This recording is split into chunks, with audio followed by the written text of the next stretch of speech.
Okay guys, hello again.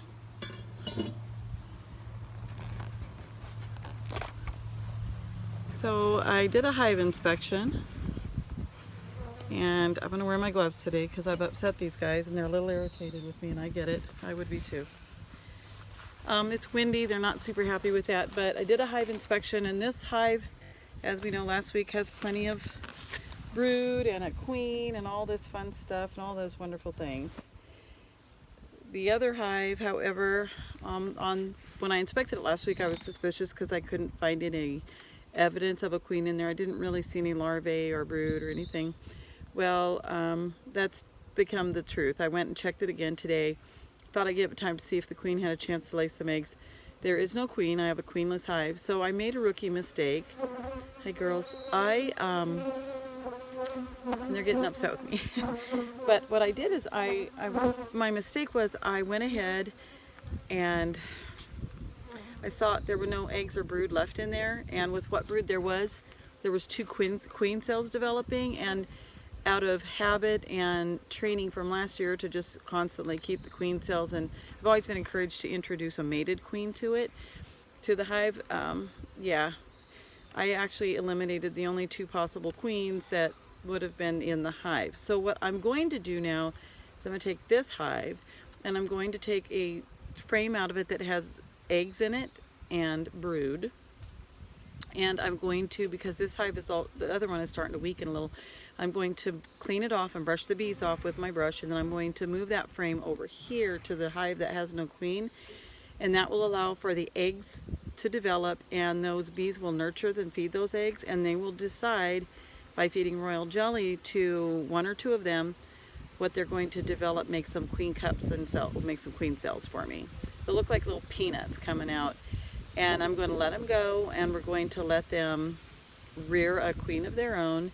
They will have similar traits because they're going to take on the traits of this hive, which is fine. It's a good hive. It's not as aggressive, and maybe that's good because the first hive was stung my dog. The dog got in here and got a little nosy, and yeah. Poor Duke, he's a new puppy. He's a Great Dane puppy, and he's 7 months old, and he thought he was doing just some exploration, and only to find out that he was irritating the bees. So this hive in particular, I have not checked today, and I'm not going to disrupt too much of it. I'm not using my smoker. I'm using liquid smoke, and it works pretty good. I've noticed that one of our, oh, spider. I've noticed that one of our our bee guy, he uses liquid smoke, and that seems to be pretty effective. It's an awful wet mess there, a lot of moisture on the lid. So we want to try to keep this dry. I see a lot of condensation on the lid and some mildew. That's not good. I shouldn't need a moisture quilt this time of year, but we will see what we can do about keeping that a little bit drier. Got my hive tool, and so this is going to be kind of a little dance. I gotta open this up again, and these guys are not happy with me right now. What I think I need to do is, this is a ventilated hive and this is not. I'm going to have to ventilate this hive. So I'm going to initially just switch the covers, the inner covers to begin with, and that will, because this has a ventilation hole in it, and that'll start and allow these guys to do what they need to do. Oh yeah, this is a very busy hive, and they're drawing out comb on the lid. We don't want that anyway, so let's do this. Get down, girls. They sure make comb quick, and I don't want them sticking the frames together because then I've got a mess on my hands. Yeah, we can't have that, ladies. Can't have it. I know it's late in the day and you guys are peak of your work hour, but and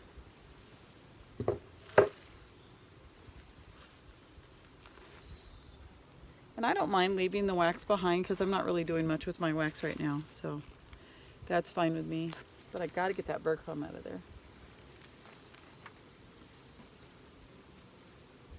Yeah, get off. Come on. I am happy with the results of this busy little place. It makes me happy that that hive is doing so well. This other hive's a little aggressive, so it could be too that There's mildew on that as well. That's not good. I'm gonna have to talk to somebody about that. I've burned the wood where all the mold was. I've charred it and scorched it and done all those wonderful randy dandy things. And I need to, they've already propolised this in just a spot in a short amount of time.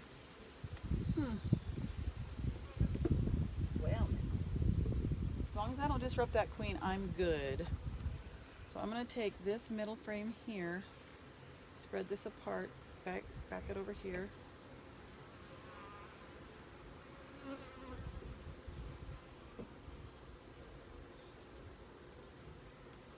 This is a new frame I put in that nothing's happening with it, which is fine. So I'm going to make this my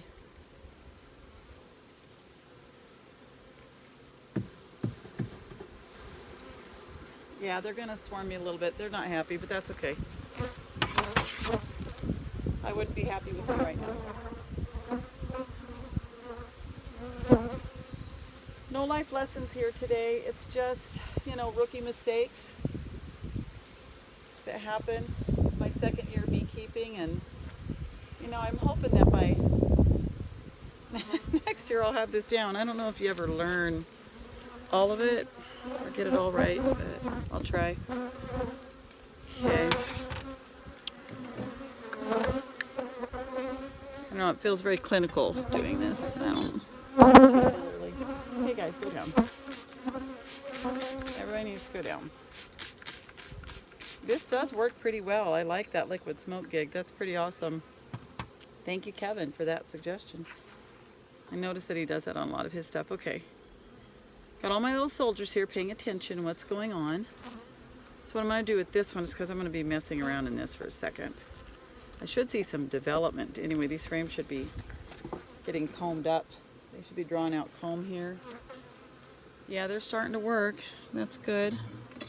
So this is when you take this wonderful little tool, you hang it right here on your hive, and what it does is it allows you to just hang your frame there. That way your bees don't feel like they're being completely disrupted, because they're drawing out comb here on these empty frames, and I want that. It's been a fairly warm day, so they're working. They're working pretty good. They like to work in the warmth. See here where you can see them working and they're drawing out comb. You can see that yellow developing. That's them building on to their little empire. I don't see a queen on here yet. Okay, this side looks good. This is happy. So here is where we have eggs. A lot of eggs. And it's a new frame. I just don't want to accidentally put the queen in the other one.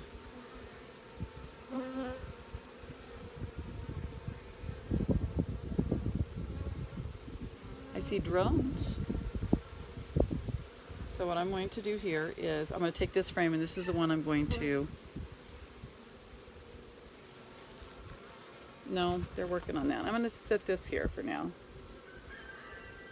When I see a lot of bee activity where they're trying to work and develop the eggs and the larvae, I try not to hang those on the outside. I do like the most empty frames.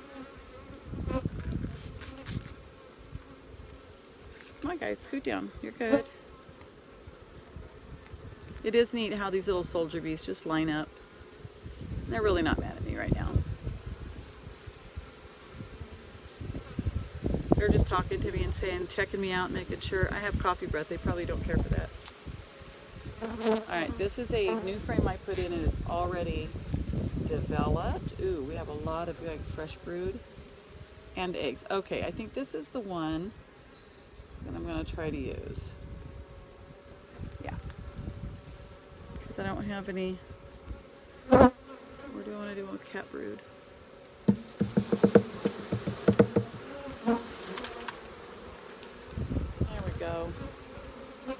Yes, so I've got bees getting ready to hatch here, and that's what I want. So I'm going to take these guys, I'm going to sweep them off, push them into the nest.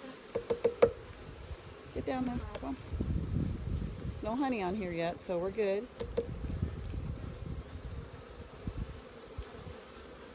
Sorry if you can't hear me very well. Get out of there. Okay, I'm cleaning off this frame. And so one frame is full of larvae and brood. I've got new eggs and I've got developing eggs. A couple honey spots. No queen. Yes, that's all I want. I don't want to hurt the queen. I'm hoping she's moving down and making her home. Huh. Get out of there. Okay. Okay. So, in this side is your capped brood. And you can see the honey cells and the capped brood. So I'm going to put this over here. This is my new, no queen on here. This is our new opportunity to rear a queen. All right, guys, here you go. This gives these bees purpose. Awesome.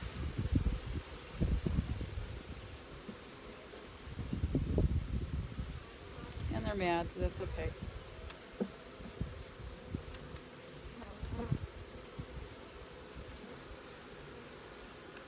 Now, not a single bee has stung me yet or stung my suit. I'm being really gentle, and they're talking to me, they're yelling at me, which is fine, but I'm not getting stung, so that's good. I'm going to take the wax off of this one. They're just making a mess on it. Get rid of that. I'm gonna brush this clean, and this is what we're gonna put a ventilated roof.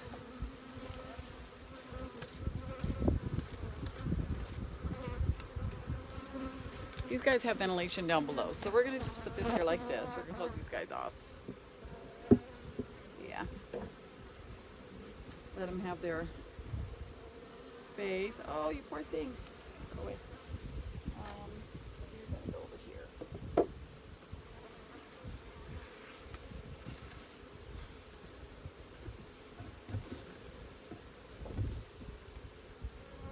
So what that will do is the brood will allow, since this hive weakened a little bit because it only has one frame of really good brood that's hatching out, I will actually have more brood hatching, so there'll be some fresh bees in there. They'll all mix out and the colony will get a little stronger. Yeah, they're busy down below. I'm happy. That's good.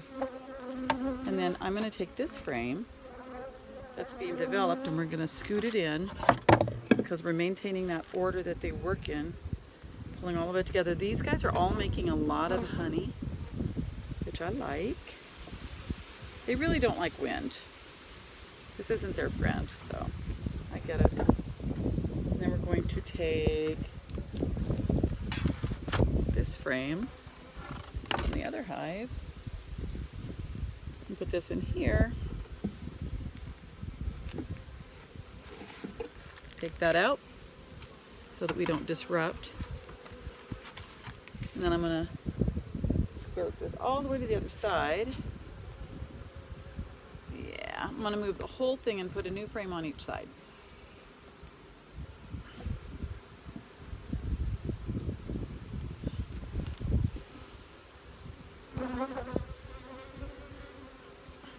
Tell you, they propolize so well and it gets so tight. There we go. A couple of them have put their tails up and they're starting to give off warnings. There's two with their butts in the air, buzzing, telling everybody be prepared to protect your home. So we're going to close this off and let them have peace and let them not worry about where they're at. They've got their bee space. It's coming together. Whoop whoop.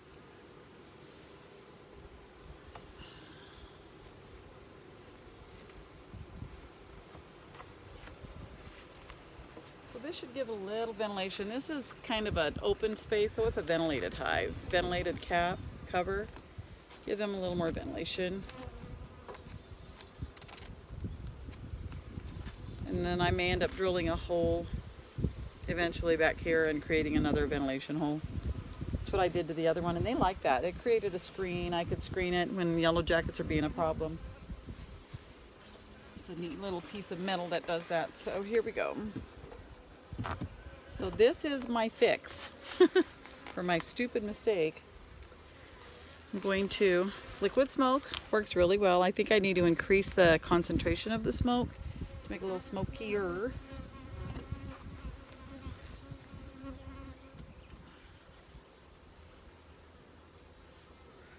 And then put our weights back on to keep wind and things from disrupting the hive.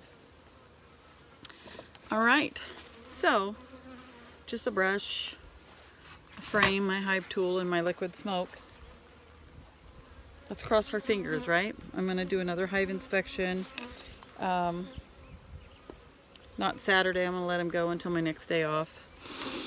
And then I'll check to see if there's a queen cell developing. Hopefully there is. If not, I'll order a queen, I'll buy a queen. It's kind of, for some reason, there's just not a lot of bees available this year, and that's a little frustrating and scary. You know, are you doing something about that?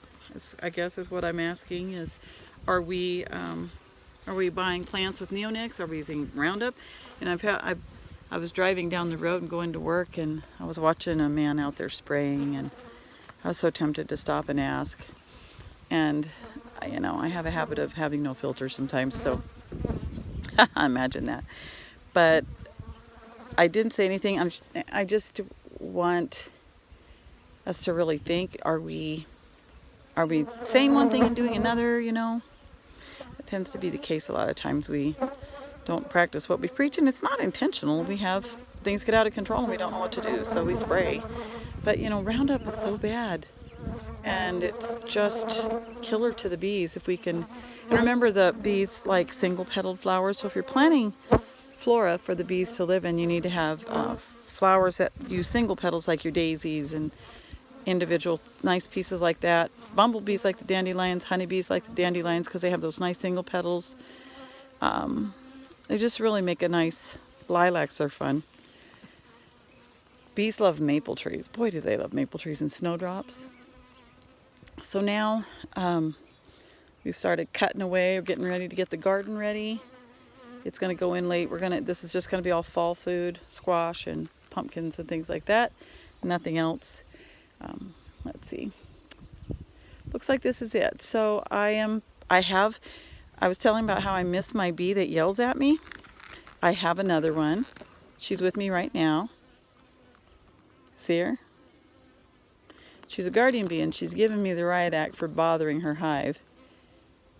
And I love that. That's my communication that I missed from my last hive that I lost.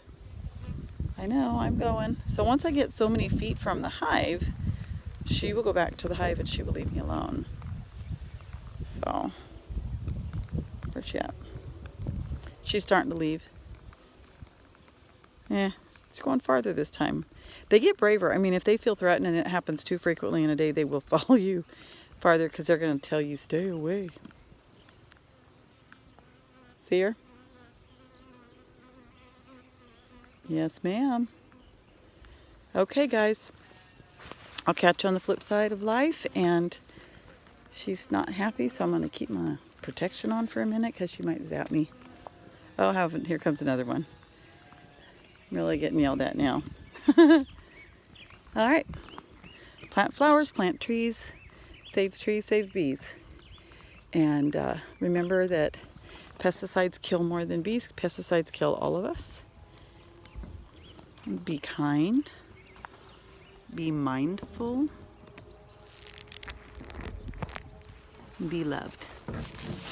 Have a good day, guys. See you later.